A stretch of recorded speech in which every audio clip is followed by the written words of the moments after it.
Now, to really sort of hone the point, I pulled out another passage from Lacan. Lacan says, whence we can say that it is in the chain, right? It is in the chain of the signifier that meaning insists that it is in the chain, right? When I read like Lacan, when I read most theorists, I mean, I don't read books at the speed that other people read books because I go through really slow. In the chain, I don't think it's incidental that he says in the chain, right? It's in, it is within the chain, and I'm going to get to this in a second, right? Whence we can say that it is in the chain of the signifier that meaning insists. Remember, the signification is going to be the seat of meaning, in a sense, internally. What Saussure would say is that, well, we can have this understanding of a primary source of meaning by just looking at the relation between signifier and signified, right? Lacan is saying, I wouldn't go so far as saying that he's saying that this is directly wrong. What I would say that Lacan is saying is that Lacan is saying, no, a better understanding of the function of signification is a better understanding of the role of the signifier. The role of the signifier is that signifiers, in the example of metonymy in the crown or the cloth or whatever it might be, shows us that the relationship between signifiers strengthens our understanding of the signification. But it isn't the signifier itself, it's literally the relationship. It's within this connection that we come to have this understanding. I mean, he says it himself. Hence, we can say that it is in the chain of the signifier that meaning insists, but that none of the chain's elements consist in the signification it can provide at that very moment. What does that mean? Let's return to the example of the cloth. The cloth, the power of the cloth transcends, I think that's what I said, the power of the cloth transcends human existence, right?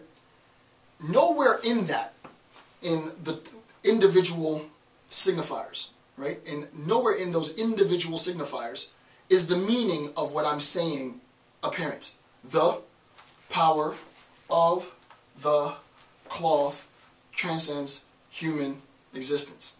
Nowhere in that does that concept, the signification, reside. It doesn't reside within any individual signifier. This is actually very clear. It is only in the chain, right? And actually this I do want to draw out because I think this will be clear. It is only in the chain of signifiers that the signification comes to form, right? The power of the cloth transcends A-N-S-C-E-N, human experience, existence. There isn't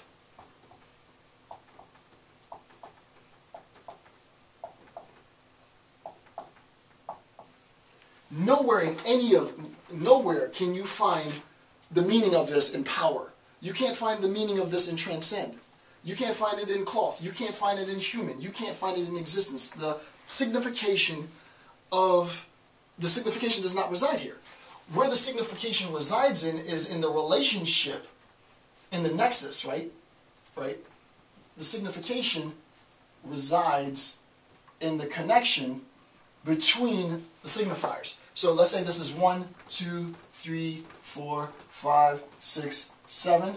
1 plus 2 plus 3 plus 4 plus 5 plus 6 plus 7 equals signification. That's the clearest way to describe what Lacan's saying. Right? The power of the cloth transcends human existence, a lot of which is resting on this idea of cloth, right? And we recognize that the signification is, and as he says, once we can say that it is in the chain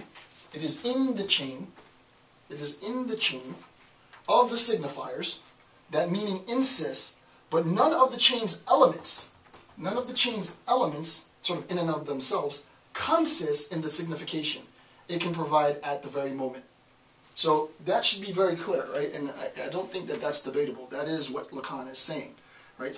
And I think it's a very good point. I think it's a very good point, right? What he's saying is that our typical sort of Saussurean conception of the relationship between signification and signifier, I don't think he's saying is necessarily wrong.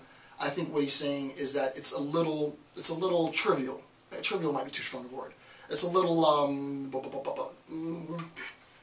there's assumptions. There are assumptions built into, or even presuppositions built into the Saussurean algorithm. For Lacan, the algorithm is more properly fleshed out or more properly realized in the relational experience between signifiers than sort of this sort of one-to-one experience between the one-to-one semiological relationship between signifier and signified as sign, right? So hopefully that's clear. Now, what he does is Lacan changes things, right? Lacan says typically we have the signified over the signifier in the traditional Saussurean algorithm, and this is what he says. The notion of the incessant sliding of the signified under the signification thus comes to fore. So for Lacan, what ends up happening is this meaning slides under the signifier, and we sort of move from this traditional Saussurean algorithm to this state of affairs. Signifier,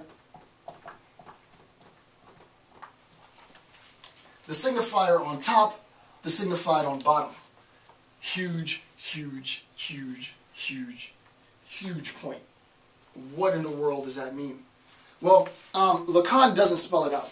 He doesn't spell it out, not clearly. There's more of Lacan. I think I have maybe 2 more sections and then I'll be done with this discourse on semiology. Lacan doesn't spell it out explicitly, but what we'll see in the next bit, I'll return to this idea and flesh it out a little bit more, is that it seems as though, whether we're talking about signifier or signified, it seems like this top half, what's above this thing that cannot be signified itself, that transcends signification, this upper half represented by X becomes sort of a reservoir for meaning. I spelled that so wrong. Reservoir for meaning. Right? It seems to be that whatever goes here is a placeholder for meaning.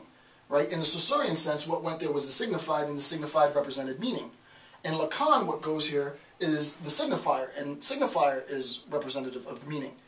I'm going to talk more about that in the next video, and the implications, and the implications are pretty huge for it, especially for semiotics. But that does conclude this portion of this segment of the video. With that, I want to thank you for taking the time to watch my video. We're almost done, and soon we will conclude our analysis of semiotics. Thanks for watching the video. I'm Dr. Jason J. Campbell. Have a good day.